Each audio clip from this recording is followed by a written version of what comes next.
Existem personagens que querem mudar o mundo. E existem personagens que querem encerrar o sofrimento do mundo, mesmo que para isso precisem destruí-lo primeiro. Pain não nasce como um tirano. Ele nasce como uma criança faminta, órfão, invisível em um país que serve apenas como campo de batalha para guerras que nunca escolheu lutar. Antes de ser um deus autoproclamado, Nagato foi apenas mais um corpo descartável em meio ao caos. E é exatamente aí que a pergunta central surge. O que acontece com a mente humana quando a dor deixa de ser um evento e passa a ser o ambiente? Pain não busca poder por vaidade, ele busca poder porque desistiu de acreditar na natureza humana. Seu projeto não é maldade gratuita, mas uma tentativa desesperada de impor sentido a um mundo que para ele se revelou cruel, incoerente e injusto. Esta não é a história de um vilão. É a história de alguém que chegou à conclusão de que a paz só pode nascer do medo e que a dor precisa ser ensinada como uma linguagem universal.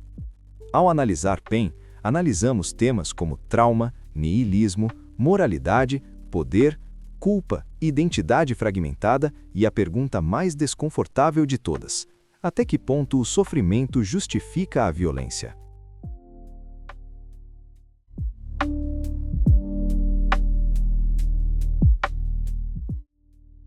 Nagato cresce em Amegakure, um país sem heróis.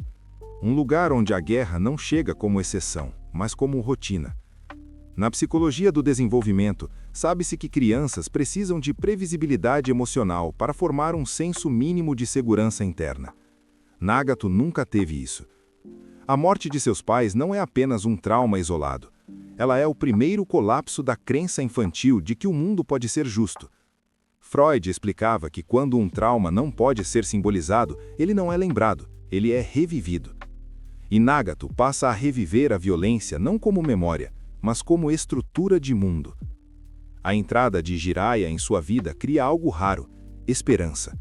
E esperança, psicologicamente, é perigosa, porque quanto maior ela é, mais devastadora é sua perda.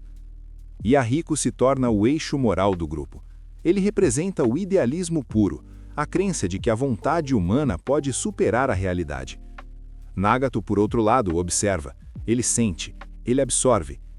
Aqui já surge a primeira fratura psicológica. Nagato acredita na paz, mas não acredita mais nas pessoas.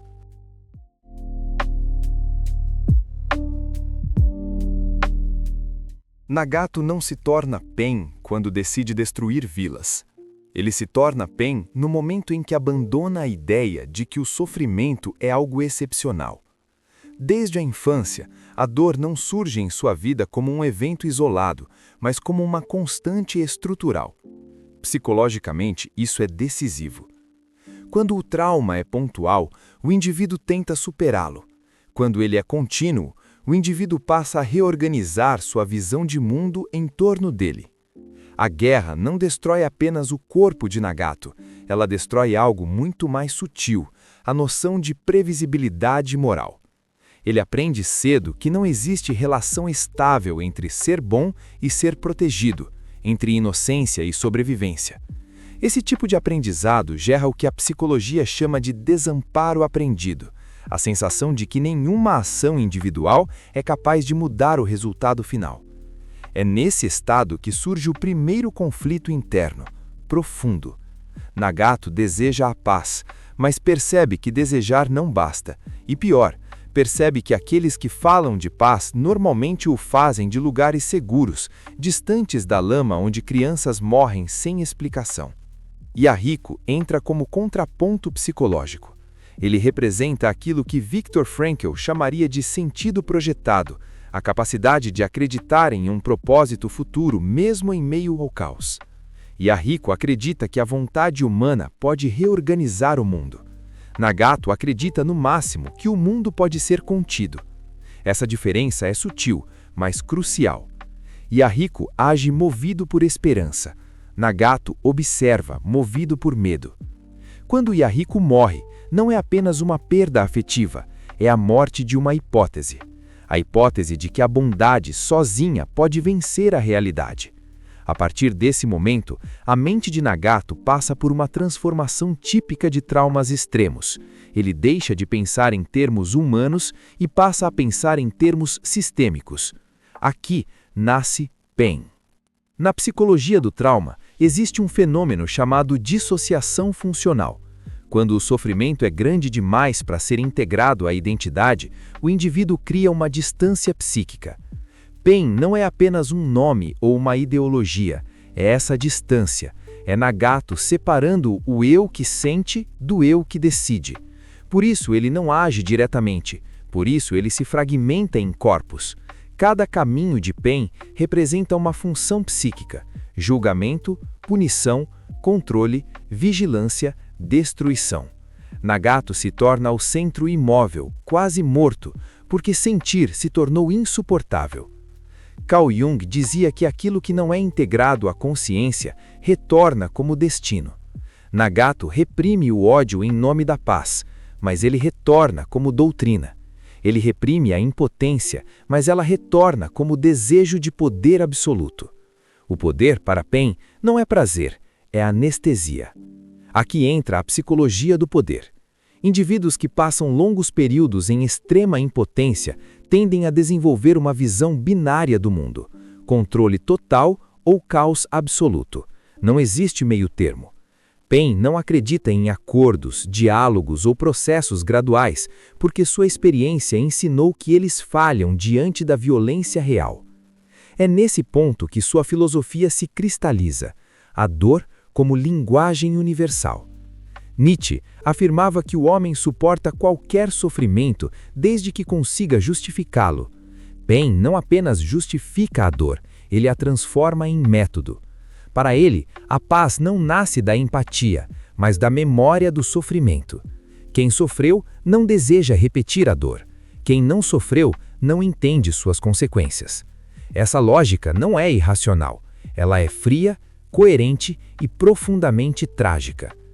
PEN observa que as grandes nações pregam a paz enquanto terceirizam a guerra para países como a Megakure. Isso destrói qualquer crença na moralidade universal. Surge então o niilismo, a percepção de que valores não são verdades, mas conveniências dos vencedores. Mas PEN não para no niilismo passivo, ele entra no que Nietzsche chamaria de niilismo ativo, a criação de novos valores a partir do vazio. Se não existe justiça, ele a criará. Se não existe igualdade, ele a imporá. Se a dor é inevitável, então que ela seja distribuída igualmente. Aqui está a contradição central do personagem. PEN odeia o sofrimento, mas passa a reproduzi-lo em escala massiva. Ele acredita estar quebrando o ciclo, mas na prática apenas o formaliza. Do ponto de vista psicanalítico, isso pode ser entendido como identificação com o agressor.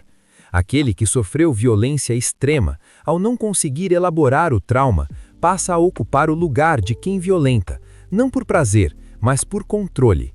É uma tentativa inconsciente de inverter a posição de vítima.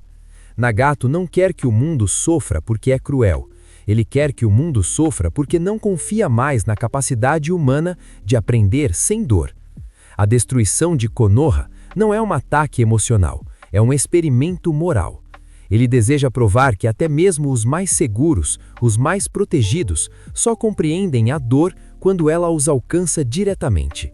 Nesse momento, PEN não se vê como vilão, mas como mediador de uma verdade incômoda. O problema é que, ao fazer isso, ele se afasta definitivamente daquilo que buscava proteger. Ao eliminar a individualidade em nome de um sistema, ele elimina também a possibilidade de redenção genuína. Viktor Frankl dizia que o sofrimento deixa de ser sofrimento quando encontra sentido. PEN encontra sentido no sofrimento, mas perde o sentido do humano. Ele transforma a dor em regra, a paz em coerção e a esperança em ameaça. E ao fazer isso, revela algo profundamente perturbador. Quando o trauma governa, até mesmo ideais nobres podem se tornar instrumentos de destruição. PEN não falha porque sua lógica é fraca. Ele falha porque lógicas absolutas não suportam a complexidade da alma humana.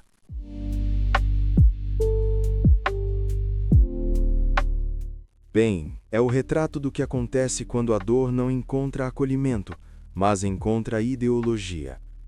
Quando o trauma não é elaborado, mas racionalizado.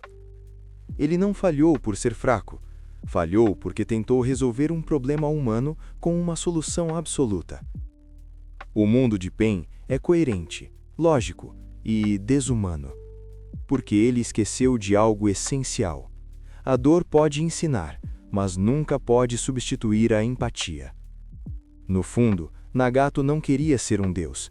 Ele queria que ninguém mais precisasse se sentir tão pequeno quanto ele se sentiu.